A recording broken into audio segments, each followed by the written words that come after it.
মানে তোর লগের সবাই মার্কেট করছে, তোর আব্বু নাই? তোর মায়? মাথায় কাম করছে।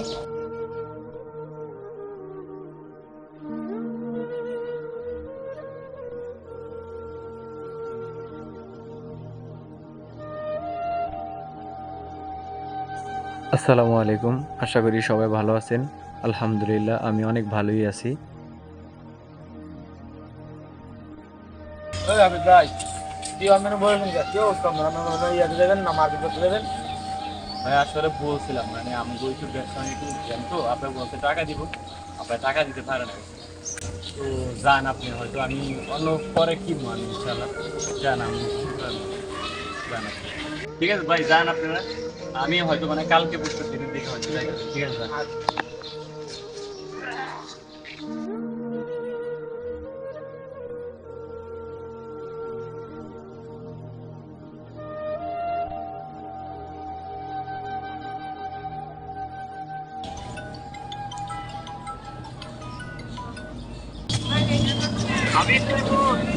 আমি তো এই গাটলায় বসে রইলাম।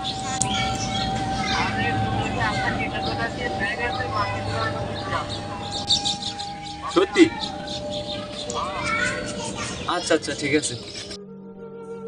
তো আমার প্রথমে বাবা বলছিল ঈদের জন্য মার্কেট কিনে দিব, তারপরে বলছিল যে তার থেকে টাকা নাই, ব্যবসা বাণিজ্যের সমস্যা। তো আবার পরে দেখছে যে হয়তো মন খারাপ হয়ে গেছে, এই জন্য আর কি আমারে 3,000 টাকা ডেকে দিয়েছে। হ্যালো, আচ্ছা তোরা দাঁড়ালানের সামনে দাঁড়া, আমি আইতাছি। আচ্ছা ঠিক আছে। তো তাদেরকে আমি বাজারে দাঁড়াইতে বললাম। তো ওরা আমার জন্য ওয়েট করতেছে, আমি যাইতেছি। তো যাওয়ার পথে দেখলাম একটা ছোট্ট একটা ছেলে রাস্তার পাশে কান্না করতেছে। তারপরে আমি ওরে জিজ্ঞেস করতেছি, কিরে তুমি কান্দো কে? কি রে তুই কান্দো? আমার বাবা নাই, আমার মা অনেক বছর কাজ করছিল। এই আমার লগের বন্ধুরা মার্কেট করছে, আমি কিনতে পারিনি। মানে তোর লগের সবাই মার্কেট করছে, তোর আব্বু নাই? তোর মার কথা কি বলছস? তোর মায়? আর মাথায় কাম করছে আমার জন্য মাথায়। হ্যাঁ, আমি মাথায় করতে পারিনি। তো পরে শুনলাম যে ওর আব্বু নাই, ওর আম্মু নাকি মানুষের বাসায় কাজ করতো, তো এখন ওই কাজও নাই। তো তাই জন্য তার এলাকার সবাই মার্কেট করে, ও মার্কেটের জন্য আর কি কান্না করতেছে। তো আমি ভাবলাম সবসময় তো নিজের জন্য কিনলাম, তো পরে নিজের গেঞ্জির দিকে তাকাইলাম একবার, ওর চেহারার দিকে একবার তাকাইলাম, আমার পকেটের টাকার দিকে একবার তাকাইলাম। তো পরে ভাবলাম যে এই কয়টা বিষয়ের ভিতরে ওর কান্নাটাই সবচেয়ে দামি। তো আমি তো সব সময় কিনি, তো যেই সময় টাকা থাকে ওই সময় কিনি। তো ওরে নিয়ে আমি আসলে ভোলাও যাইলাম না।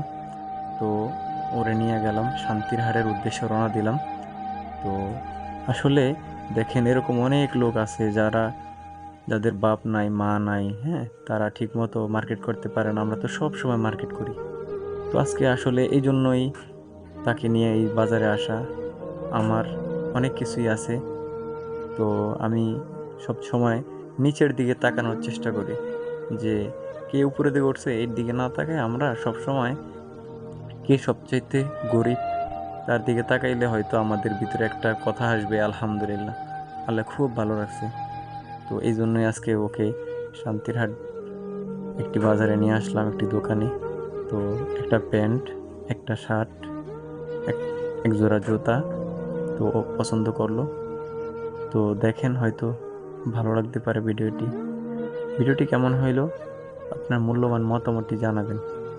ভিডিও করার উদ্দেশ্য, এরকম হাজারো ছেলে আছে যারা ঠিকমতো মার্কেট করতে পারে না, এই জন্য আর কি ভিডিওটি করা, শিক্ষণীয় ভিডিও।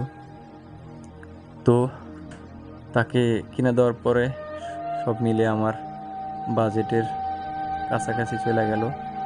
2500 টাকার মার্কেট কিনে দিলাম। তো আসলে ওর যে হাসিটা মুখ থেকে বের হয়েছে এটা অনেক দামি। হয়তো মহান আল্লাহ তাআলা অনেক খুশি হয়েছেন তার এই হাসি দেখা। তার চোখের পানি মুছে দেওয়ার পরে যে হাসিটা, এটা হয়তো মহান আল্লাহ তাআলা অনেক খুশি হয়। তো আমরা যেই কাজই করি পার্শ্ববর্তী মানুষের দিকে একটু খোঁজখবর রাখার চেষ্টা করি। দেখবেন ব্যবসা বাণিজ্য, নিজের চাকরি বাকরিতে, টাকাতে মহান আল্লাহ তাআলা বরকত দিবে। তো আমার মার্কেট করা শেষ ওর জন্য, তো এখন ওরে বিদে দেওয়ার পালা। কি খুশি ভাই?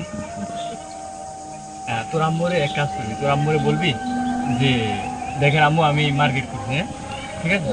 আর তোর লগের পোলাপানে যারা আছে তারপরে বলবি যে দেখ আমিও মার্কেট করছি, ঠিক আছে? পারবি না? আচ্ছা ঠিক আছে ভাই। আসলে ভিডিওটি সম্পূর্ণ শুটিং। আসলে সমাজে এরকম অনেক ঘটনা হয়, যাদের বাবা নাই, মা নাই, তারা কামাই রোজগার নাই, মার্কেট করতে পারে না, ঠিক আছে? এই জন্য আর কি ভিডিওটি বানানো। আপনারা হয়তো দেখছেন আমি মার্কেট করে দিছি, আসলে এটা সম্পূর্ণ সাজানো গোছানো। তো আসলে ওর জন্য আমি কিছুই করতে পারি নাই, ছোট্ট একটা গেঞ্জি দিলাম ওর জন্য। তো ভিডিওটি কেমন হইলো আপনার মূল্যবান মতামতটি জানাবেন একটি কমেন্ট করে, একটি লাইক করবেন এবং আপনার বন্ধুদের সাথে ভিডিওটি শেয়ার করতে পারেন। তো আসলে অনেক কষ্টের একটি বিষয়। তো আর একটা ভিডিওতে দেখা হবে, সে পর্যন্ত সবাই ভালো থাকবেন, ঠিকমতো নামাজ পড়বেন, সবার জন্য দোয়া রইল। ঈদ মোবারক, আল্লাহ হাফেজ।